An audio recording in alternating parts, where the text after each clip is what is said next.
नमस्कार साथियों केंद्र सरकार ने भैया एक बहुत बड़ा कदम उठा लिया है। जी हाँ साथियों, और कदम ये है कि तमाम लाखों जो पेंशनर और कर्मचारी हैं उनकी सैलरी या वेतन या पेंशन में 14% का इजाफा हो गया है। जी हाँ साथियों, बहुत बड़ी खबर है साथियों कि केंद्र सरकार भैया 14% बढ़ा दिया है। बाकायदा इसका आदेश भी जारी हो चुका है। इसके साथ ही दोस्तों आज हम आपको बताएंगे कहाँ कहाँ किस सेक्टर में ये बढ़ा है और कितना पैसा मिलेगा साथियों, ये भी बताएंगे।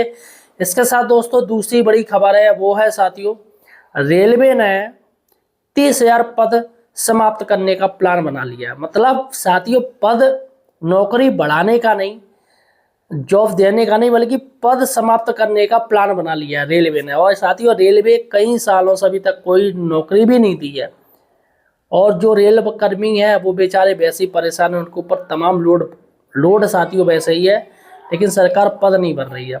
तो साथियों आज मैं आपको बताऊंगा कि 14% जो पेंशन बढ़ी हुई आपको मिलेगी, वेतन बढ़ा हुआ मिलेगा, वो सारी जानकारी आपको मिलने वाली है। अतः साथियों अगर आप एक पेंशनर हैं तो यार चैनल को सब्सक्राइब जरूर कीजिए। जी हाँ साथियों, आप पेंशनर हैं चैनल को सब्सक्राइब जरूर कीजिएगा, वीडियो को शेयर कर दीजिएगा। तमाम आपके जो ग्रुप चलते हैं, व्हाट्सएप ग्रुप चलते हैं, ताकि उनको भी जानकारी मिल सके और ये सरकार का ये जो ड्रामा चल रहा है और फ़ायदा सरकार कैसा दे रही है वो भी सब लोग जान सकें। अगर साथियों चैनल को सब्सक्राइब जरूर कीजिए। देखिएगा साथियों, डॉक्टर मंजीत सिंह पटेल का एक ट्वीट आया है, एक्स पे उन्होंने ट्वीट किया है। उन्होंने कहा है वित्त मंत्रालय भारत सरकार द्वारा पीएसजीआईसी यानी पब्लिक सेक्टर जनरल इंश्योरेंस के कर्मचारी, new India insurance, oriental India insurance, United India insurance, AICL के साथ साथ नाबार्डा और आरबीआई के लगभग 90,000 कर्मचारियों और पेंशनर के बेसिक वेतन को कल रिवाइज करके 14% बढ़ाने का फैसला लिया गया है, जो समकालीन परिस्थितियों के अनुसार बेहद मामूली है। हालांकि यह रिवीजन भी अगस्त नवंबर 2022 में होना था। मतलब कब होना था? 2022 में, और ये कौन सी चल रही? 2026 में। हालांकि अब लगभग 3 से 3.5 साल का एरियर दिया जाएगा। जाहिर है कि एरियर कम देना पड़े तो हाइक भी कमी की होगी। इनके वेतन और पेंशन का रिवीजन चूंकि प्रत्येक 5 साल बाद किया जाता है, जिसमें भी इस बार लगभग 3 साल की देरी हुई है, जबकि विशुद्ध सरकारी कर्मचारियों को वेतन आयोग का लगभग 10% बाद दिया जाता है, जिसके गठन में ही इस बार लगभग 2 साल की देरी हुई है। इससे कर्मचारियों के मन में सरकार की मंशा पर सवाल उठाना लाजमी है और अब इसके लागू होने तक समय और बढ़ सकता है। इसलिए all India NPS employees federation finance minister India से विशेष अनुरोध करता है कि 8th पे आयोग को तीव्र गति से काम करके 200 दिनों में रिपोर्ट सबमिट करने के निर्देश जारी करें, ताकि माननीय प्रधानमंत्री जी ईजी गवर्नमेंट के मॉडल को वास्तविक रूप में साकार किया जा सके। तो साथियों देखिएगा डॉक्टर मंजीत सिंह पटेल का ये ट्वीट है साथियों, काफ़ी इंपॉर्टेंट है। देखिएगा मैं आपको लेटर दिखाने जा रहा हूँ, जो लेटर का सब लोग इंतजार कर रहे हो। देखिएगा लेटर आ गया हमारे पास। Central government approve the wage revise as well as pension revise for the employees and pensioners of PSGIC, NABARD and RBI. देखिएगा बाकायदा लेटर है और साथियों 23 जनवरी 2026 का ये किया गया है। ऐसे में साथियों कहा गया है कि 23,570 अप्रोक्स 46,322 एम्प्लॉई हैं और 23,570 पेंशनर हैं और 23,260 फैमिली पेंशनर हैं जिनको इसमें फ़ायदा मिलेगा।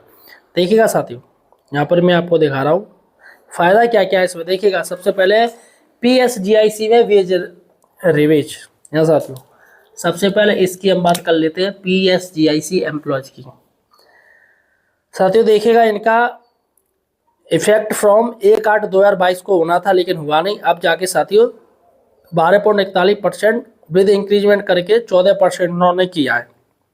तो बेसिक पे में 14% बढ़ा है। डीएलएंस अलाउंस मतलब डीए भी इन्होंने कर दिया। तो टोटल जो इनकम है वो बनेगा, जो टोटल जो एम्प्लॉई है वो 43,247। तो पीएसजीआईसी एम्प्लॉई है साथियों जिनको बेनिफिट मिलेगा।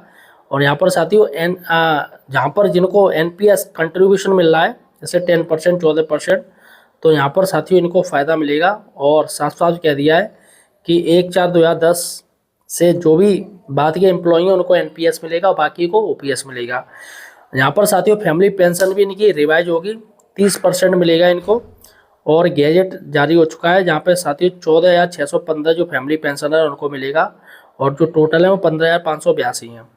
तो साथियों यहाँ पर सबसे बड़ी बात है कि ये आपके, मैं आपको बता दूं, PSGIC क्या है, public sector general insurance companies जितनी भी हैं साथियों, और ये है नाबार्डा, आप जानते हैं NABARD, national bank for agriculture and rural development, जिसे नाबार्डा कहते हो, RBI reserve bank of India के एम्प्लॉई हैं साथियों।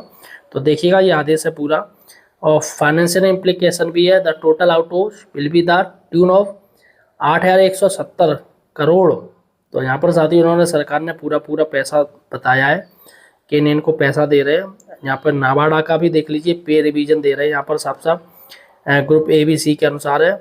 और यहाँ पर पेंशन रिवीज भी हो रही है साथियों। तो यहाँ पर सारा का सारा आप आदेश दे दीजिएगा। तो फाइनेंस जो इम्प्लीकेशन है, यानी सरकार के ऊपर जो भार पड़ेगा, यहाँ पर इन्होंने साथ बोल दिया 170 करोड़ रुपए के आसपास पड़ेगा साथियों। और RBI का भी देख लीजिएगा, पेंशन रिवीजन हो गया, the government has improve the revision of pension and family pension. तो RBI में जितने भी एम्प्लॉई साथी उनको भी फ़ायदा हो गया है। तो साथियों ये पूरा लेटर है जो कि सरकार की तरफ से जारी किया गया है। चलेगा दोस्तों, अब हम चलते हैं अपनी 5वीं बड़ी न्यूज़ पर, वो है रेलवे के इस साल 30,000 पद होंगे समाप्त। जी हाँ साथियों, सरकार वैसे भी नौकरी दे नहीं रही है बल्कि पद समाप्त करने में लगी पड़ी है।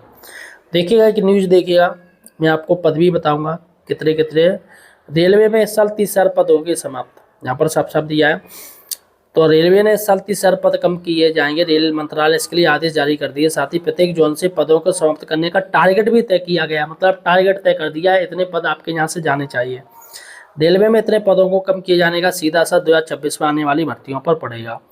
तो देखिएगा, सबसे बड़ी बात है, उत्तर पश्चिम रेलवे में 1,255 पद होंगे समाप्त, और युवाओं और कर्मचारियों पर पड़ेगा सीधा असर। भाई सीधी सी बात है, जो नौकरी में कर रहा है उसके ऊपर और लोड आ जाएगा, और नौकरी तो इन्हें देनी नहीं है। वैसे भी सरकार के भैया नौकरी तो इन्होंने काम कर रखा है कि नौकरी हमें देना नहीं है, नौकरी हटाना है, और देना है तो कैसे देना है, संविदा कर्मी भर्ती करके। ये सरकार, केंद्र सरकार संविदा कर्मी लाना चाह रही है साथियों। ये पैसे के नाम पे इनकी अम्मा मरती है, ये देना नहीं चाहते, कुछ फ्री में काम चाहते हैं। देखिएगा यहाँ पर रेलवे ये सारा का सारा ये इन्होंने दिया है, इतने इतने ये पद हैं साथियों। यहाँ पर ये इन्होंने कहा है कि CR के ये 2,492 साथियों, जो कि पद हटाए जाएंगे। ई कोर के ECR ER मेट्रो में देखिएगा 102 पद हैं। NCR ले लो दिल्ली में 1,667 पद जो कि हटाए जाएंगे। NER NFR NR NWR ये सारे के सारे साथियों डिवीज़न है। वेस्ट रेलवे हो गया, ये सारे के सारे इनके पद दिए। RCF RWF रेलवे वेस्ट है ना, ये सारे टोटल, तो इनके जो टोटल हैं साथियों वो 1/4/2026 का ये आया है।